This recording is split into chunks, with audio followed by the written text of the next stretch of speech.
안녕하십니까, 박사호입니다. 트럼프가 오락가락하고 있습니다.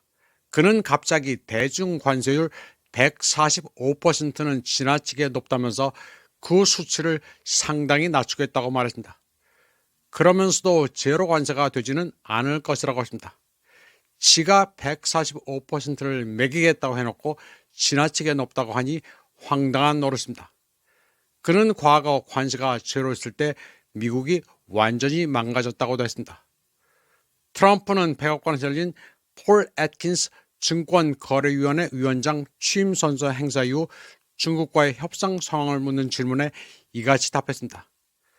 트럼프는 중국과의 협상과 관련해 중국이 협상하려 들지 않으면 미국이 결정할 것이라면서 숫자도 미국이 정할 것이라고 말했습니다. 그는 지금 미국이 황금 시대를 맞이하고 있으며 중국은 그 일부가 되고 싶어 한다고 말했습니다. 트럼프는 중국과의 무역 협상에서 강하게 나갈 것이냐는 질문에 대해 그렇지 않다면서 미국은 중국을 나이스하게 대해줄 것이니 중국은 협상을 해야 한다고 말했습니다. 죄다 황당한 소리들입니다. 그는 중국과의 협상에서 코비드-19 문제를 언급할 것이냐는 질문에는 그렇지 않을 것이라고 답했습니다. 트럼프는 그러면서 중국의 시진핑과는 여전히 좋은 친구 관계라는 말도 했습니다. 중국은 일단 트럼프가 혼자서 북치고 장구치니 그저 지켜만 보고 있을 뿐입니다. 중국과 한판 승부를 보겠다면서 강하게 나가면 중국의 시진핑이 아쉬워 먼저 전화를 걸어오겠지 했지만 결국 기다리던 전화는 오지 않았습니다. 트럼프는 애당초 승산도 없는 무역, 관세 전쟁을 중국에 걸었다가 결국 제풀에 나가 떨어졌습니다. 중화권에서는 이를 두고 트럼프 른송러 트럼프가 패배를 인정했다고 평가하고 있습니다. 한국에서는 누가 졌다는 것을 꼬리를 내렸다고 개에 비유하는데 그런 저속한 표현을 사용하는 국가는 전 세계 한국밖에 없습니다. 트럼프는 모든 게 자기 마음대로입니다. 일방적으로 관세를 올리겠다고 했다가 통하지 않자 슬그머니 이를 철회하겠다는 입장을 내비치고 있습니다. 그러면서 중국이 협상에 응하지 않으면 마음대로 숫자를 정하겠다고 합니다. 트럼프는 아직 정신을 못 차린 것 같습니다. 상황은 있는 그대로 상식적으로 보면 됩니다. 한국에서는 트럼프가 옳다, 뭔가 큰 그림이 있을 거라고 떠드는 사람들이 있는데 그런 사람들은 판단이 온전치 않은 것입니다. 미중 관세 전쟁에서 미국은 패배했습니다. 트럼프가 이를 어떻게 포장할지가 앞으로 관전 포인트입니다. 트럼프는 강자에게 약하고 약자에게 강한 캐릭터입니다.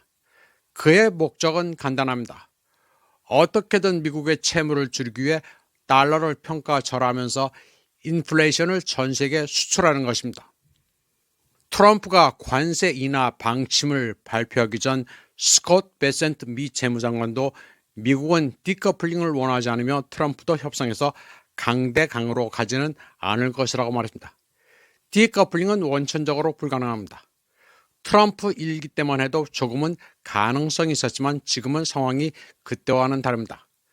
베센트는 비공개로 열린 투자자와의 회의에서 중국과의 관세 전쟁은 미중 양측 모두 감당할 수 없기 때문에 지속 가능하지 않다고 말했습니다.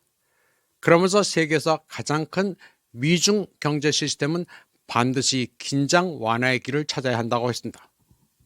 캐롤라인 레빗 백악관 대변인은 중국과 대화가 순조롭게 이루어지고 있다면서 트럼프가 이를 위해 길을 닫고 있다고 말했습니다. 그러나 트럼프가 시진핑과 통화를 했는지를 물어보는 질문에는 현재로선 대답해줄 자료가 없다고 말했습니다. 시진핑이 트럼프와 통화를 했을 리는 물론 없습니다. 중국으로서는 아쉬울 게 없기 때문입니다.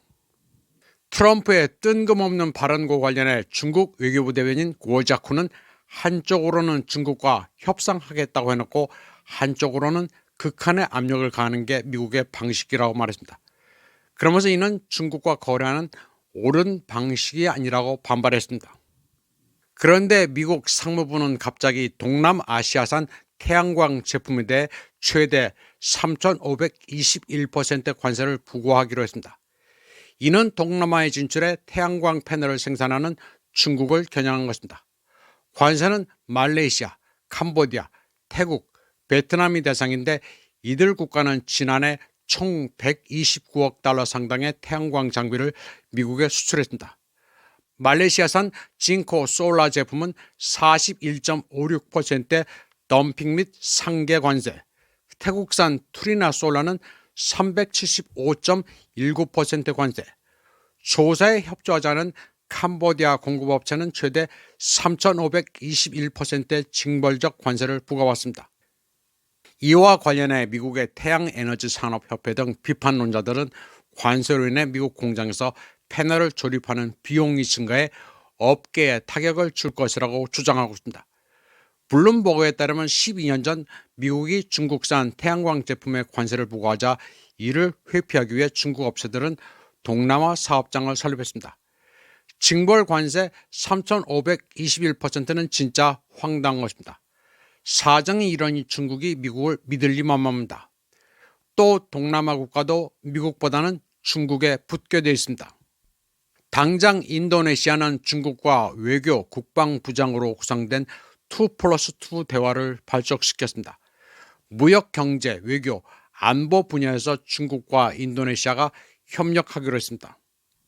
중국 국무원 총리 리창은 이시바 시게로 일본 총리에게 서한을 보내 트럼프의 관세 공세에 같이 보조를 맞춰 대응하자고 촉구했습니다. 이에 대해 일본 집권 자민당은 미국과의 담판에서 강하게 나가야 할 때는 강하게 나가야 한다고 촉구했습니다. 히토류란 치명적 무기를 쥐고 있는 중국은 한국에 대해서도 중국산 히토류로 제조된 물품을 미국에 팔지 말라고 경고했습니다. 한국도 히토류를 중국에 의존하고 있는데 미국 편에 붙지 말라는 강한 메시지를 보낸 것입니다. 한편 트럼프는 지난 주말에도 제롬 파월 연준 의장이 금리 조정 시기와 관련해 항상 너무 늦고 틀렸다면서 그를 해임해야 한다고 말했습니다. 트럼프는 현재 식료품 등 물가가 내려갔다고 강조하면서 연준은 지금 금리를 내려야 한다고 주장했습니다. 트럼프는 그러나 자신은 그를 해고할 생각은 전혀 없다고 말을 바꿨습니다. 그러면서 그가 금리 인하에 좀 더 적극적이길 바랄 뿐이라고 말했습니다. 제롬 파월 의장은 트럼프가 그를 인준한 2018년부터 연준을 이끌어왔고 조 바이든이 그를 재임명해 2026년 5월까지 의장직을 맡고 있습니다. 그런데 트럼프 대통령이 파월 의장을 해임할 권한은 없습니다. 사실 연준 의장은 권한이 막강합니다. 미국 금권 세력이 배경이 있고 독립된 민간 기관이라 4년 임기의 미국 대통령이 건드릴 수가 없습니다. 파월은 트럼프의 금리 인하 요구에 반대하고 있습니다. 그는 수입품에 대한 트럼프의 높은 관세가 인플레이션과 경제성장 둔화로 이어질 수 있다면서 금리 인하에 반대하는 입장입니다. 한편 4월 22일 월스트리트저널은 트럼프의 강경했던 수단의 측면에 미국 국내에서는 누구도 제대로 반대 목소리를 내지 못했고 트럼프 역시 입장이 굳건하지는 않았다고 비판했습니다. 그러면서 미국의 대응 관세 정책은 칵테일이 놓인 테이블 위 냅킨처럼 누가 접을 하면 접는 그런 조령 모계식으로 원칙조차 없다고 평가했습니다. 흔히 미국은 시스템으로 움직이는 나라라는 말도 있는데 그건 완전히 헛소리입니다. 미국물 먹은 어리버리한 학자들이 만들어낸 소리입니다. 한국 국제정치학자들 대부분은 30년 전 강의 노트를 울거먹는 사람들입니다. 한편 베이징 대학 국가발전원 명예원장인 경제학자 리니프는 4월 초 발생한 미 주식시장의 대폭락은 세계 금융시장을 뒤흔들었다면서 미국이 규칙 기반 국제질서의 프레임으로 회귀하기를 바란다고 말했습니다. 그리고 이번 사태를 교훈삼아 블랙스완, 예기치 못한 재앙을 피해야 한다고 충고했습니다. 리니프는 또 중국이 오래전부터 미중 무역 관세 전쟁을 철저히 시뮬레이션 해왔다고 밝혔습니다. 그런 시뮬레이션은 모든 경우의 수를 상정합니다. 4월 14일 컬럼비아대 제프리 sak스 교수도 안탈리아 디플로머시 포럼에서 트럼프의 관세 전쟁을 맹비난했습니다. 그는 누군가 크레딧 카드로 물건을 구입했다가 카드 비용이 연체되자 물건 산 사람이 점포 주인에게 적자를 봤다고 따지는 것과 트럼프의 무역 적자 주장이 같다고 비유했습니다. 지가 흥청망청 써놓고 남 탓을 한다는 것입니다. 제프리 삭스는 트럼프가 경제 기본도 이해하지 못하고 있다면서 그가 자신의 학생이라면 낙제를 시켰을 것이라고 직설적으로 비판했습니다. 제가 판단하기로 제프리 삭스는 우크라이나, 중동, 미중 갈등이 일기까지 국제정세를 가장 잘 파악하는 학자입니다. 그는 미중 무역 전쟁의 결과는 진작에 정해졌다고 말했습니다. 이기는 쪽은 반드시 중국이라고 했습니다. 중국의 대외 수출에서 미국이 차지하는 비중은 겨우 12%에 불과하기 때문에 미국이 없어도 중국은 잘만 살 것이라고 결론 지었습니다. 그의 견해는 옳습니다. 전 세계 인구가 80억인데 미국 인구는 3억 5천입니다. 중국이 물건을 팔 수 있는 시장은 널려 있습니다. 제프리 삭스의 강연은 모두 알차고 내용이 정확합니다. 그러나 한국에서는 거의 소개되지 않고 있습니다. 한국에서는 엉터리로 관객들이 좋아하는 소리를 해주지 않으면 먹히지를 않습니다. 이번 방송은 여기까지 하겠습니다. 시청해주신 여러분 감사합니다.